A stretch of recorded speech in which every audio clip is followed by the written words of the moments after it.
किसी ने क्या खूब कहा है कि जब हृदय में आशाओं के दीप है जलते तो वक्त नहीं लगता किस्मत बदलते।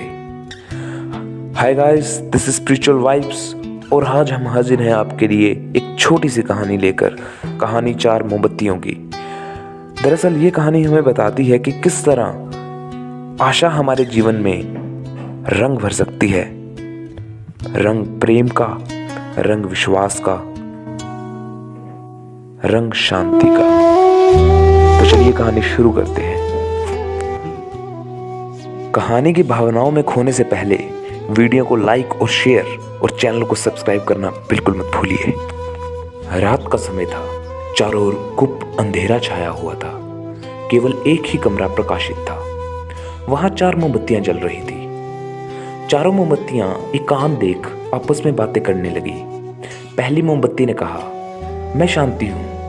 जब मैं इस दुनिया को देखती हूँ तो बहुत दुखी होती हूँ। चारों ओर आपाधापी, लूट खसोट और हिंसा का बोलबाला है। ऐसे में यहाँ रहना बहुत मुश्किल है। मैं अब यहाँ और नहीं रह सकती। इतना कहकर मोमबत्ती बुझ गई। दूसरी मोमबत्ती भी अपने मन की बात कहने लगी।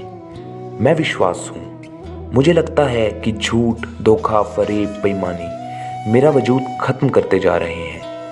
ये जगह अब मेरे लायक नहीं रही। मैं भी जा रही हूँ। इतना कहकर दूसरी मोमबत्ती भी बुझ गई। तीसरी मोमबत्ती भी दुखी थी। वह बोली, मैं प्रेम हूँ।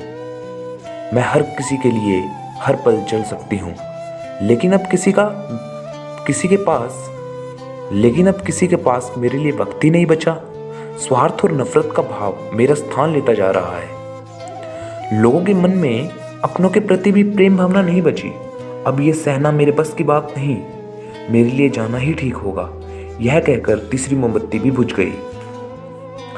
तीसरी बत्ती बुझी ही थी कि कमरे में एक छोटे से बालक ने प्रवेश किया। मोमबत्तियों को बुझा हुआ देख उसे बहुत दुख हुआ। उसकी आंखों से आंसू बहने लगे। दुखी मन से वो बोला, इस तरह बीच में ही मेरे जीवन में अंधेरा करके कैसे जा सकती हो तुम? तुम्हें तो अंत तक पूरा जलना था, लेकिन तुमने मेरा साथ बीच में ही छोड़ दिया। अब मैं क्या करूंगा? बालक की बात सुन चौथी मोमबत्ती बोली, घबराओ मत बालक। मैं आशा हूं और मैं हमेशा तुम्हारे साथ हूं। जब तक मैं जल रही हूं, तुम मेरी लौ से दूसरी मोमबत्तियों को जला सकते हो। चौथी मोमबत्ती की बात सुनते ही बालक का ढांढस बंध गया। बालक में एक नए आत्मविश्वास की लहर दौड़ गई। उसने आशा के साथ शांति, विश्वास और प्रेम को पुनः प्रकाशित कर लिया। दोस्तों, याद रखें, जीवन में समय एक सा नहीं रहता। कभी उजाला रहता है तो कभी अंधेरा। और दोस्तों, जब भी जीवन में अंधकार आए, मन अशांत हो जाए, विश्वास डगमगाने लगे और दुनिया पराई लगने लगे, तब आशा का दीपक कभी भी बुझने मत दीजिएगा। दोस्तों, अंत में सिर्फ आपसे ये कहना चाहूँगा कि अपने जीवन में कैसी भी परिस्थिति हो, लेकिन आशा की मोमबत्ती को कभी मत बुझने दीजिएगा, क्योंकि आशा की एक छोटी सी किरण आपके जीवन को अंधकार से प्रकाश की तरफ ले जाएगी। और दोस्तों, आपको हमारी ये कहानी कैसी लगी प्लीज़ कमेंट सेक्शन में ज़रूर बताइए और इंतज़ार कीजिए हमारी अगली कहानी का। तब तक के लिए धन्यवाद।